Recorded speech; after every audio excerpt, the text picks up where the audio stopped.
Morning everyone. Hope you're well. Hope you can all hear me. Let me know if you can hear me, please.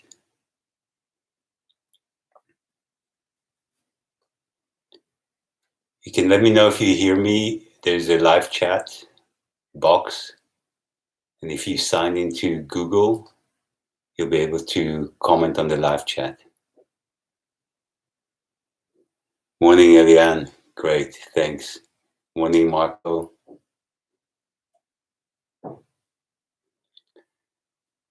So we're just going to wait for a few more people to join us. Going to start at 9. Winston, how are you, man? Lynn, hello. Great.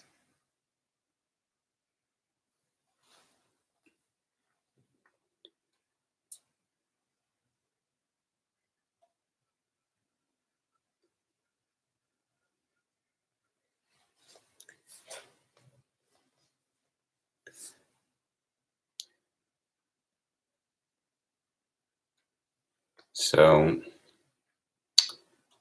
Warren, good morning. Buongiorno, Alberto. Nicole. All right. Hi, Jaco. Hi, Aku. Hi, Nicole. Great. Glad to see some people have been very consistent, and it's great. And I see some new people, which is also great. Hi, Pat. As we've been handed down 2 more weeks to our lockdown sentence here in South Africa. Hi, Ruti. I noticed immediately from communication with people that there's more frustration, more fear, uncertainty.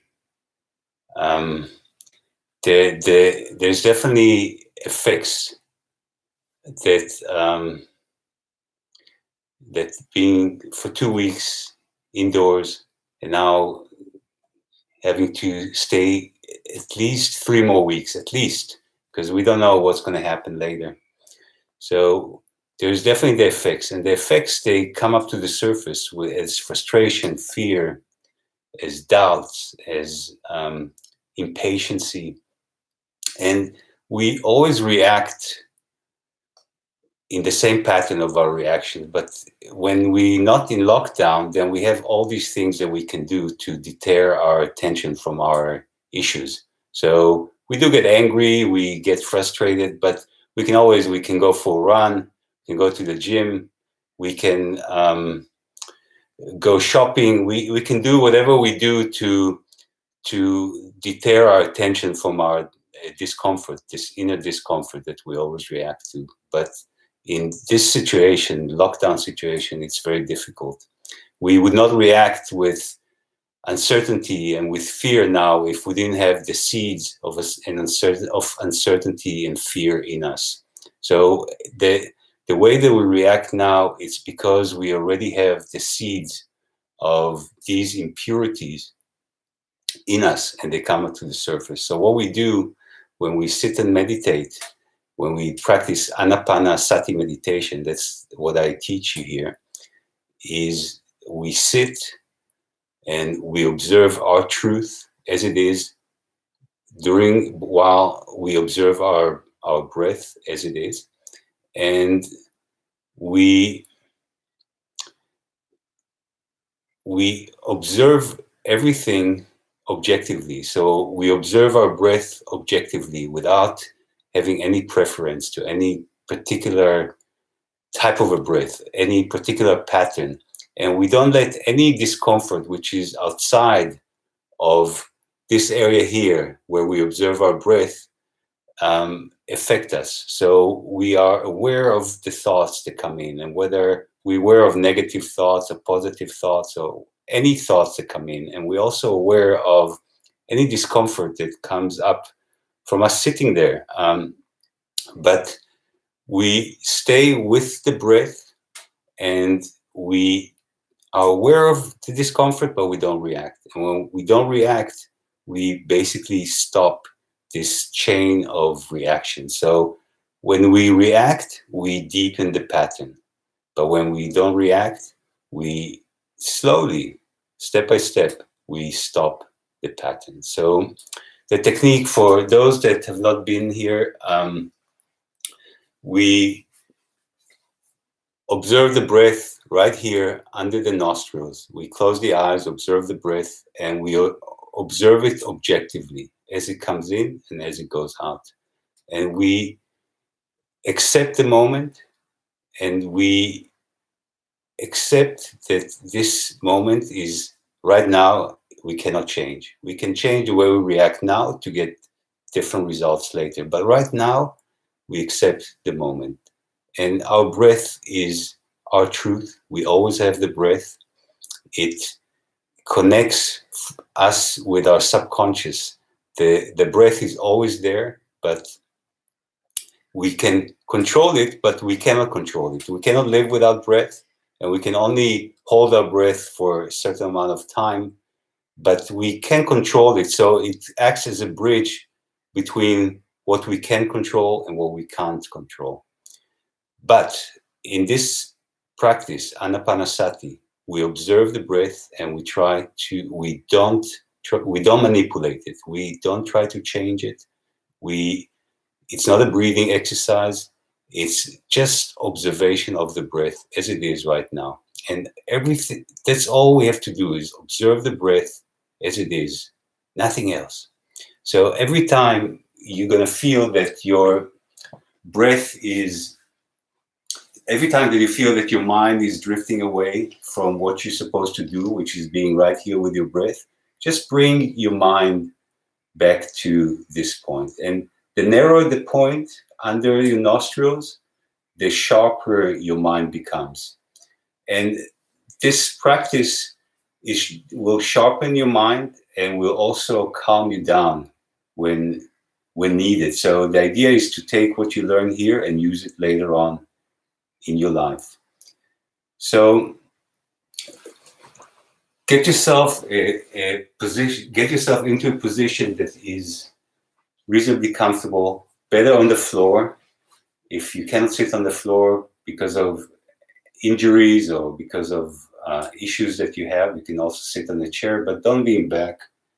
Just sit straight with a straight back, relaxed shoulders, straight neck, relaxed face.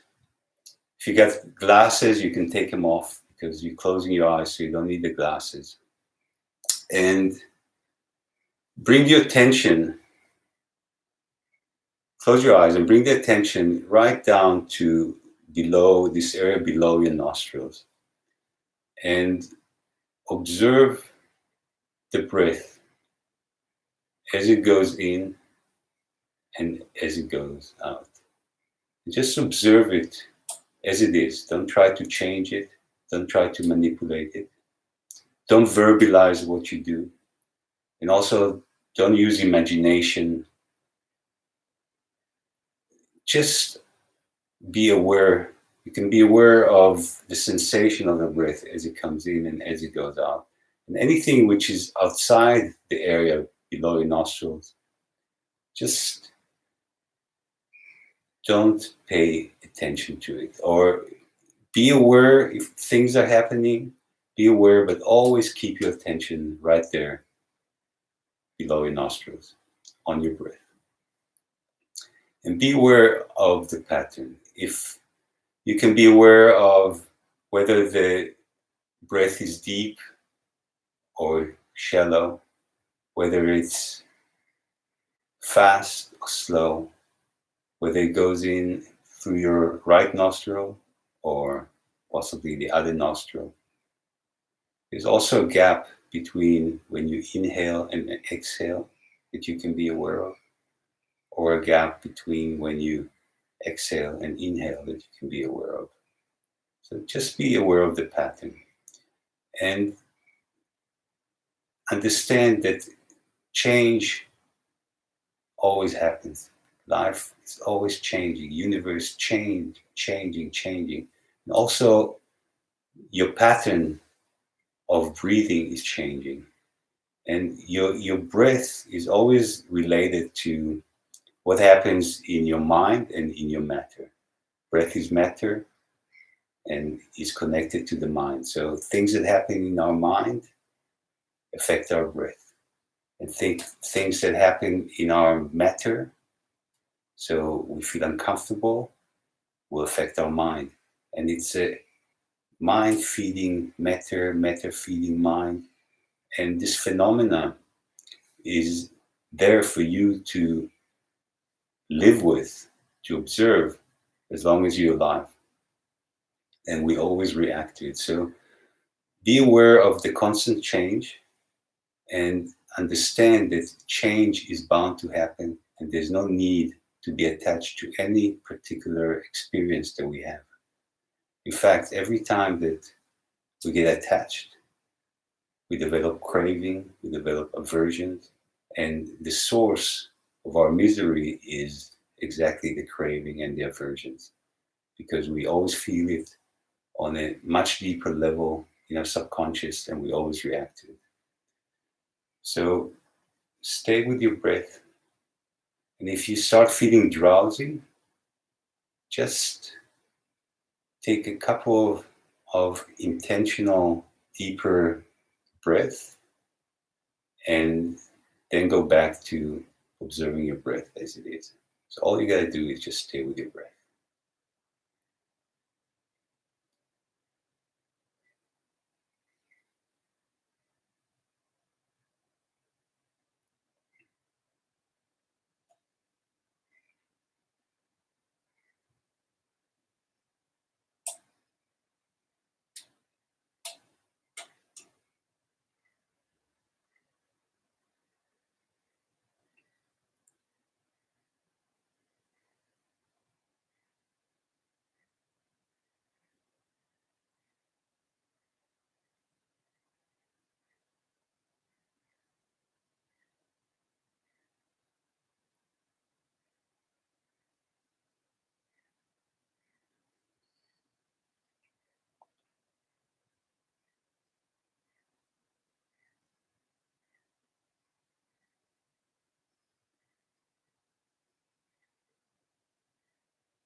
Every time that you feel that your mind is drifting, just bring it back to your breath. That's all you have to do. Just be focused. Don't let any breath go in and out of your nostril without you being aware of it.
We just meditated for almost 20 minutes. I think it's about 19 minutes.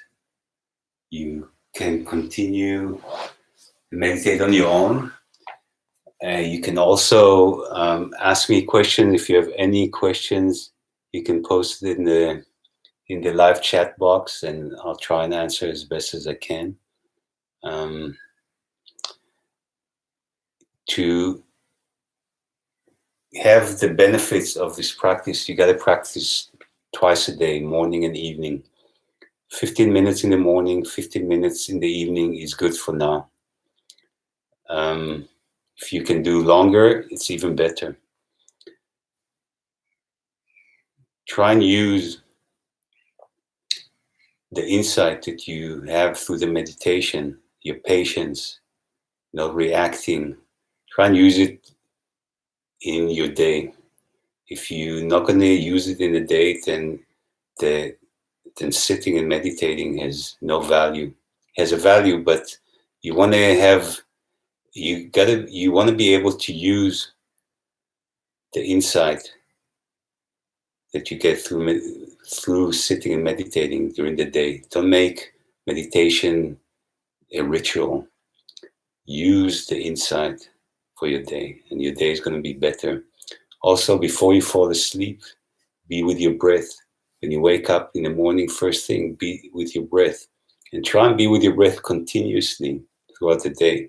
And you're going to see that your day is going to become better because you always have the understanding of the change, the continuous change. You always be aware of negativity when it arises.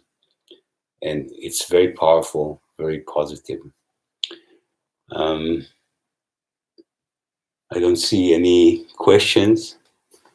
I'll be here every morning, 9 o'clock during lockdown, 9 o'clock Cape Town time. Try and stay positive, stay aware, and you can use the time. This is lockdown. We are in such strange circumstances, but we can use it to get stronger, get better, understand who we are. And when we get out of here, when we get out of this lockdown, we're going to be much stronger, much better off. So, great, Warren. See you tomorrow. Thanks so much. Hi, Gary.